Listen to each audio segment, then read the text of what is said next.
These are Quest 2 life hacks that you need to know. The first life hack I want to show you guys is how to get index controller grip on the controller. First, you want to take off the battery compartment, take this out, and then start doing like origami with it. So get the top loop up here, and then put it through the ring.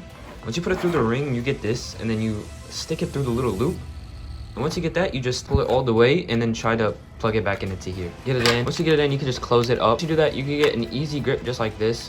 Oops, wrong hand. We're gonna pretend like it's in, but it's loose. Another life hack that I want to share with you guys is how to increase performance on your Quest. Now, if you go into the link in the description, it will take you to a website where you can download this thing onto your Quest, which increases performance. It gives you a higher FPS with unchanged visual quality, which is absolutely insane. And then there are multiple profiles, like there's a quality mode where it really ups the quality of your games without changing your FPS. And there's an even higher quality mode that gives you obviously even higher quality. But the issue with that one is that you're gonna have to have a reduced refresh rate on your Quest. And then there's also a performance mode, which just gives you the best performance possible without reducing the visual quality. It's a very simple installation. However, the only downside with this is that it costs $5, but $5 is relatively cheap compared to all the games out there and everything else. So if you can lose $5, you're gonna gain a whole bunch more. Another life hack that I want to talk about, and this one is really important, it's that you can actually burn a lot of calories playing games. Now there's this website that I will link in the description below. It's a chart of which virtual reality games burn the most calories per minute, and so it has it in a big chart. And then at number 1 we have Audio Shield modded. Below that we have, of course, Thrill of the Fight, which is a boxing game that I recommend everybody get. We also have like Power Beats VR, which I've never heard of in my life. We also have below you have Pistol Whip, and these are just a bunch of games, and they have a number of calories you burn per minute. So Audio Shield, you have 10.66 to 11 calories, and it just keeps going for each game. And another life hack that I want to talk about is that you can actually download SideQuest on the headset itself. In order to do this, you have to go to SideQuest's website and then go to the installer, and there's a brand new installer that's in beta. You just install that, open up the application, and just go through the instructions. What you get are a bunch of games that were previously on SideQuest on the PC version, but instead you get it on the headset itself, so you don't have to plug in your headset to your PC now to get games that were not in App Lab. And this also makes things like Custom Quest Homes a lot easier to download because it's just right on the headset itself, and you don't have to go over to your PC. It's super simple, and honestly, it's the best thing to happen to the Quest in the past couple of months. Alright, and the final life hack I want to show you is how to take quick screenshots. I'm gonna show you how to do it really quickly. So you just grab the controller, you see the trigger in the Oculus hold button, you press both at the same time. Well, my Quest is off right now, but if you press both at the same time, you can take a screenshot really quickly. If you guys enjoyed this video, let me know which life hack was your favorite and which one you're gonna implement more in the future.